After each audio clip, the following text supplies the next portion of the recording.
दोस्तों, मेरी दीदी की डिलीवरी के वक्त जब मैं अपने जीजू के घर गई, उसके बाद तो मेरे जीजू ने मुझे इतनी बार किया कि मैं क्या ही बताऊं। कभी घोड़ी बनाकर तो कभी बाथरूम में खड़े खड़े ही चलो। सब शुरू से शुरू करती हूँ और आप लोगों को पूरी कहानी बताती हूँ।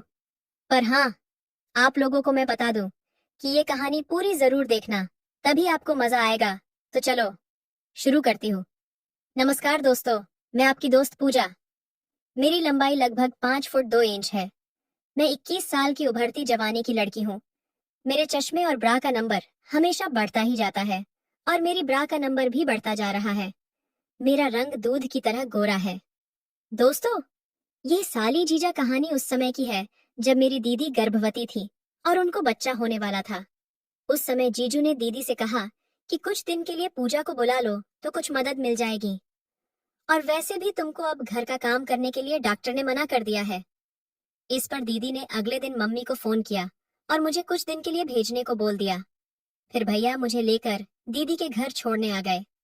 उस दिन जब मैं घर पहुंची तो शाम को जीजू ऑफिस से घर आए और मुझे देखते ही बोले, आ गई साली साहिबा, कैसी हो पूजा? मैंने नमस्ते की और कहा, मैं ठीक हूँ जीजू, आप बताइए। फिर हम सब लोग बैठकर बहुत सारे बातें करने लगे। तब सर्दियों के दिन थे और ठंड बहुत ज्यादा थी। रात को सोने की तैयारी होने लगी।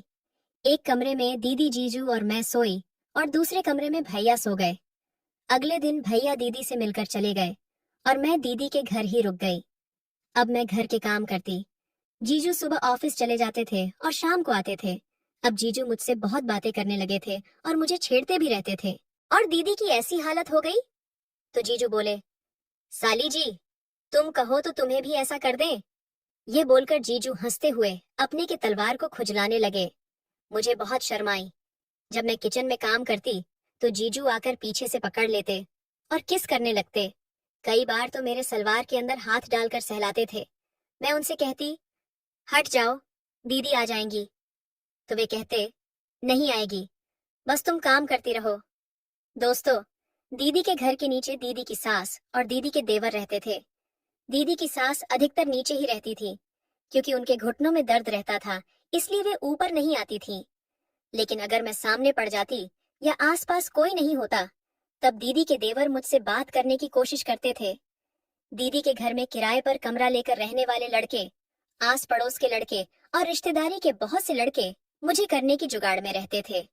पर मैं किसी को ज्यादा भाव नहीं देती थी और दीदी को भी ये सब पसंद नहीं था। मेरी दीदी कहती है कि आजकल के लड़के बस उसके प्यासे होते हैं। हर लड़का उसका मजा लेना चाहता है और उसमें भी अगर कुंवारी मिल जाए फिर तो कहना ही क्या है। क्योंकि यह तो दीदी को भी अच्छे से पता था कि अगर किसी लड़के ने पूजा को पटा लिया तो बिना किए तो छोड़ेगा नहीं।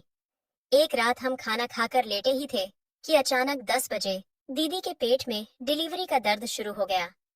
उनकी हालत बिगड़ने लगी तो जीजू ने गाड़ी निकाली, दीदी को अस्पताल ले गए और भर्ती करा दिया। दीदी के साथ उनकी सास भी गई थी। मैं और दीदी के देवर घर में अकेले थे। मुझे बहुत डर लग रहा था कि कहीं दीदी के देवर ऊपर आकर मुझे कुछ करना दें। पूरी रात में ठीक से सो भी नहीं पाई, लेकिन ऐसा कुछ नहीं हुआ। सुबह जीजू घर आए और बोले, साली साहिबा, अब तुम मौसी बन गई हो, तुम्हारी दीदी को बेटी हुई है। मैंने भी जीजू को बधाई दी। ये सब कहते कहते जीजू पीछे से मेरे गुब्बारे को दबाने लगे और मेरी कमीज उतारने लगे। मैंने मना किया, लेकिन वो नहीं माने और किस करने लगे। फिर उन्होंने मेरी कमीज निकाल दी और मेरे ऊपर से दबाने लगे। मैं कसमसाने लगी। मैं छोड़ने के लिए बोली तो जीजू कहने लगे, साली साहिबा, मेरा लेने का बहुत मन कर रहा है। पिछले 8 महीने से मुझे नहीं मिली है। तुम्हारी दीदी ने हाथ भी लगाने नहीं दिया था, इसलिए अब मना मत करो। मैंने कहा, जीजू नहीं, प्लीज छोड़ो, दीदी को पता चल जाएगा। इतना कहकर मैंने अपने आप को छुड़ाया और बाथरूम में नहाने के लिए भाग गई। तभी जीजू आए और बाथरूम का दरवाजा खोलने के लिए कहने लगे, लेकिन मैंने नहीं खोला। मैं नहाकर बाहर आई तो जीजू मुझे देखकर हंस रहे थे। तभी दीदी का फोन आ गया। वे कहने लगी कि नर्स ने बाजार से कुछ दवाइयां लाने के लिए बोला है। जीजू बोले, पूजा, जल्दी से खाना बना दो, तुम्हारी दीदी के लिए खाना भी लेकर जाना है। फिर मैंने खाना बनाया, जीजू ने खाना खाया और दीदी के लिए भी लेकर अस्पताल चले गए। फिर मैं सो गई। शाम को जीजू अस्पताल से घर आए और बताया कि अभी नर्स ने 2-3 दिन तुम्हारी दीदी को भर्ती रहने के लिए कहा है, क्योंकि उनको बहुत ज्यादा कमजोरी और दर्द है, इसीलिए अभी अस्पताल से उनकी छुट्टी नहीं कर सकते हैं। जीजू कहने लगे, साली जी चाय बना लो। मैंने चाय बनाई और हम दोनों साथ बैठकर चाय पीने लगे और बातें भी करते जा रहे थे। बातों बातों में जीजू ने मुझे बताया कि कल तुम्हारी दीदी की शादी को 3 साल हो जाएगा। तभी मुझे याद आया, अरे हाँ जीजू, कल तो आपकी शादी की सालगिरह है, मैं तो भूल ही गई थी। लेकिन जीजू थोड़ा उदास हो गए क्योंकि दीदी अस्पताल में थी। मैं बोली, कोई बात नहीं जीजू, कल दीदी से मिलने चलेंगे।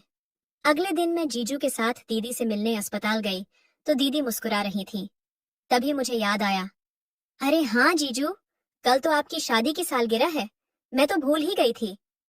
लेकिन जीजू थोड़ा उदास हो गए क्योंकि दीदी अस्पताल में थी।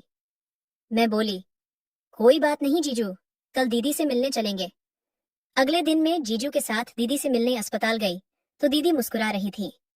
जीजू बोले, जान, तुम्हें याद है आज हमारी शादी की सालगिरह है? तो दीदी कहने लगी, हाँ मुझे याद है।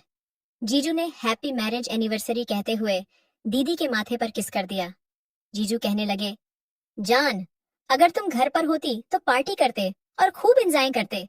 तो दीदी मजाक में बोली, मैं घर पर नहीं हूं तो क्या हुआ, आधी घरवाली तो है ना, घर पर है ना। कोई बात नहीं, जब मैं घर आ जाऊंगी तब हम बाद में कर लेंगे। जीजू अपने बेटी को गोदी में उठाकर खिलाने लगे और बोले, देखो पूजा, तुम्हारी दीदी ने शादी की सालगिरह पर मुझे कितना बड़ा गिफ्ट दिया है। साली जी, आज तुम क्या गिफ्ट दोगी मुझे? ये सुनते ही जीजू मेरी तरफ देखकर हंसने लगे। मैं तभी जीजू के इरादे समझ गई थी। उनका इशारा मेरी लेने के लिए था। वे मुझे करना चाहते थे। शाम को मैं और जीजू घर आ गए। मैं रसोई में गई काम करने तो जीजू ने पीछे से आकर पकड़ लिया और गर्दन पर किस करने लगे। मैंने जीजू को हटाया तो जीजू बोले, नहीं पूजा, आज मत रोको। इतना कहकर उन्होंने मुझे पलटा और गले से लगाकर कस के चिपका लिया और हम दोनों 1 मिनट तक ऐसे ही एक दूसरे से चिपके खड़े रहे। फिर जीजू ने अपने होंठ मेरे होठों पर रख दिए और चूसने लगे। करीब 5 मिनट बाद वे अलग हुए। मेरी आंखों में देखते हुए जीजू बोले, जान, आज मेरी शादी की 3री सालगिरह है। तुम्हारी दीदी नहीं है तो क्या हुआ, तुम तो हो। मैं तुम्हारे साथ इसे यादगार बनाना चाहता हूँ। चलो अब तैयार हो जाओ। मैंने शर्मा कर सिर नीचे कर लिया। जीजू बोले, पूजा जल्दी से खाना बना लो, मैं तुम्हारी दीदी को दे आऊं। मैंने जल्दी से खाना बनाया। हम दोनों ने साथ बैठकर खाया और पैक करके जीजू को दे दिया। वे अस्पताल में दीदी को देने चले गए। दीदी के लिए खाना घर से ही जाता था। जब जीजू वापस आए तो उनके साथ एक आदमी आया था। जीजू उसको कमरा सजाने के लिए साथ लेकर आए थे। वह हमारे लिए कमरा सजाने लगा। उस रात घर पर कोई नहीं था। दीदी की सास और दीदी के देवर अस्पताल में दीदी के पास रुके हुए थे। जीजू बोले, जान, अब तुम भी तैयार हो जाओ। उन्होंने मुझे दीदी की शादी का लम्हगा और गहने सब दे दिए थे। मैं थोड़ी देर में तैयार हो गई। वह आदमी भी कमरा सजाकर जा चुका था तो जीजू मुझे गोदी में ले गए, उठाकर कमरे में और बिस्तर पर बैठा दिया। पूरे कमरे में गुलाब के फूलों की खुशबू आ रही थी। दोस्तों, कसम से मैं किसी दुल्हन से कम नहीं लग रही थी। मुझे ऐसा लग रहा था कि जैसे आज मेरी ही सुहागरात है। मुझे बैठाकर जीजू खुद भी तैयार होने चले गए। 10 मिनट बाद जीजू आए। उन्होंने कुर्ता पायजामा पहन रखा था। वे बिल्कुल दूल्हा लग रहे थे। अब जीजू मेरे पास आए और मेरा घूंघट उठा कर मेरी आंखों में आंखें डालकर देखने लगे। मैं शर्माने लगी और जीजू से कसकर लिपटी रही। कुछ देर बाद वे अलग हुए और मुझे घुमाकर पीछे से मेरी पीठ, कान, गर्दन, कान की लौ पर किस करने लगे। मेरे ब्लाउज की डोरी खींचने लगे। जीजू एक एक करके मेरे गहने उतारने लगे और किस करते जाते। मैं तो उत्तेजित होती जा रही थी। मुझे कुछ कुछ होने लगा था। उसके बाद तो दोस्तों, मेरे जीजू ने मेरे साथ वो सब किया जो एक पति पत्नी करते हैं। मुझे तो ऐसा लग रहा था जैसे कि मेरी ही सुहागरात है आज। उस रात हमने 4 बार किया। फिर जब दीदी घर आ गई तो जीजू मुझे ऊपर वाले कमरे में ले जाकर मेरी करते जब दीदी सो जाती थी। दोस्तों, मैं वहां 1 महीने रही और 1 महीने में मेरी पता नहीं कितनी बार जमकर हुई। फिर मम्मी ने दीदी को फोन करके बोला कि अब पूजा को घर भेज दो। एक दिन दीदी कहने लगी, सुनो जी, पूजा इतने दिनों से यहाँ रुकी है, पूजा को शॉपिंग तो करा दो। तो जीजू मुझे बाजार ले गए और अच्छा सा सूट कुर्ती जीजू ने मुझे दिलवाई। घर आकर मैंने सूट कुर्ती दीदी को दिखाया, जो कि उन्हें भी अच्छा लगा। दोस्तों, अब मैं अपने जीजा से मजा लेकर मैं अपने घर आ गई। जब जीजू फोन पर बात करते हैं तो बोलते हैं, साली जी यहाँ कब आ रही हो, यहाँ आ जाओ, फिर तुम्हारी ढंग से कसरत करूंगा। इसके बाद और भी मौकों पर मेरी हुई, जिसकी कहानी मैं बाद में लिखूंगी। दोस्तों, इसका अगला पार्ट चाहिए तो पार्ट 2 लिखकर चैनल को सब्सक्राइब कर लो।